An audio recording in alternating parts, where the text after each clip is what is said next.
Hey everyone, it's Adam signing in again for another video. Today I'm gonna kind of mix it up. I'm gonna go over a company called Infospace. I'm gonna look at some companies from the .com era. I lived in Seattle for a long time, grew up there. Um, I moved out of there in 2000. Lived in Arizona for a while, and actually I went back up there in like 2009. So I've kind of been back and forth. So it's a city I'm familiar with. This is one of the epicenters of the .com bubble. So this company Infospace at one time they were valued at $31 billion.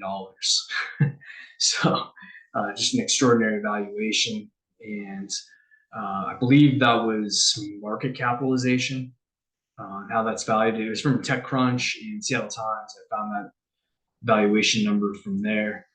And I was having trouble finding the 10K. I wasn't able to find the 10K for Infospace, and even like trying to find like charts, it was difficult to find. So because it was really back in the '90s was when, well, they were founded in 1996, but then eventually like they still kind of existed as a company, but they eventually just like well, I'll go through the data here.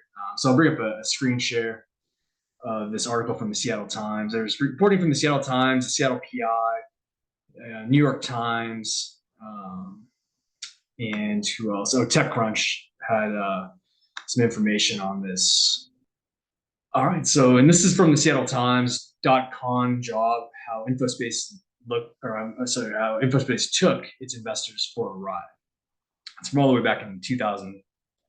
Was it updated 2010, but it was originally published back in 2005. So the company was founded in 1996 by Naveen Jain. The company started out building online email, telephone directories, and would generate revenue from online ads. They evolved to have a business model where they intended to bring the internet to everyone, everyone's cell phone. And obviously, back at that time in the '90s, late '90s, people didn't have cell phones like today. I remember in high school we used to use a payphone if we had to call someone. Really no one had. I mean, maybe like my senior year was like 2001, 2002. So I mean, yeah, I guess towards the end, I think some people had cell phones, but a lot of people didn't. I mean, they had payphones. So and there would be paid subscriptions for the content, like stock quotes and weather reports on the phones. So that was their intention to eventually evolve to that.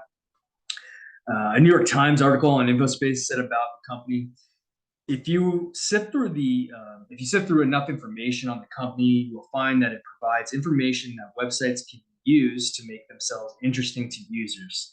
Things like news, telephone directories, and links to merchants for online shopping. The information can be transmitted to wireless devices. And wireless carriers had signed up with Infospace. These carriers included Verizon and AT&T. So they did have some large customers, and obviously, I mean, they were probably aware of them just because it was such a large company with a $31 billion valuation. So the CEO Jane said Infospace would get $1 to $3 per subscriber per month for the cell phone business. I'm not sure if that ever happened.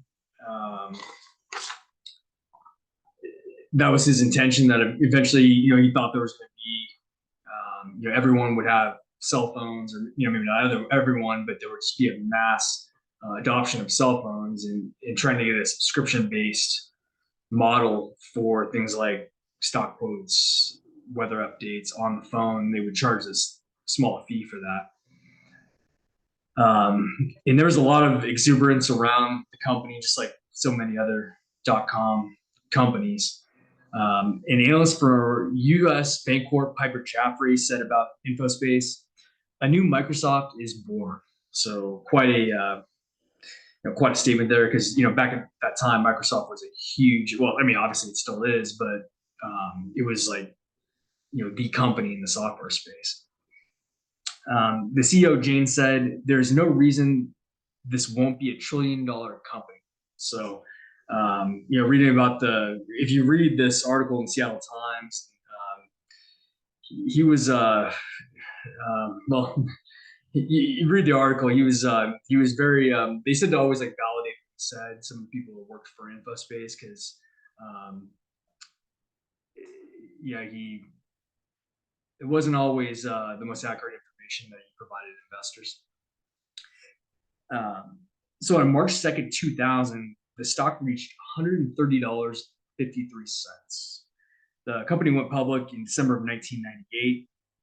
And in the article by the Seattle Times, they show how there was a lot of insider selling. So massive amounts of insider selling. This is always typically an indicator that things aren't going well at the company. The article in the Seattle Times stated Infospace officials misled Wall Street and the public about how their company was doing, concealing that revenues were falling far short of expectations. And after the dot-com bust in the summer of 2002, the company was delisted from the NASDAQ because the share price went to under $1. So it went from all the way $130.53 at the height of that dot-com bubble, dropped to under $1 just a few years later. And there were lawsuits against the CEO and the company, and he left, and I think it was like 2002. I think they basically, I think it was the board that got him out of there.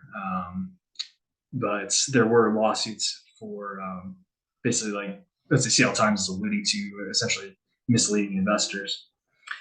And Infospace ended up being acquired. Actually, as a company, it still existed for a long time after being delisted from the NASDAQ.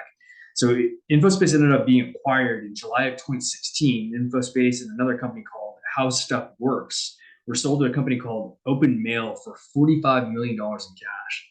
So a company that was worth, as it alludes to in this article, more than Boeing, ended up being sold years later for $45 million in cash, along with another company. I'm not sure how much this How Stuff Works is valued at. So there's two companies being sold for that amount. But just a spectacular fall. Really and I don't remember when I lived up there at the time. I don't remember this company. There were so many of those .com companies. Obviously, with the Amazon, I was aware of that. It was really interesting reading about it. I wish I could have found the 10K. I'm going to still search around for that if I'm able to find it. It'd be interesting to read through it. But I really appreciate everyone watching. I'll find a couple other companies because it's just something I'm kind of interested in, that whole time period. Maybe because I was just, I was there, so kind of right in the epicenter of it. So I'm going to try to find some other companies and do some analysis on those companies. And I appreciate everyone listening and hope everyone has a great day.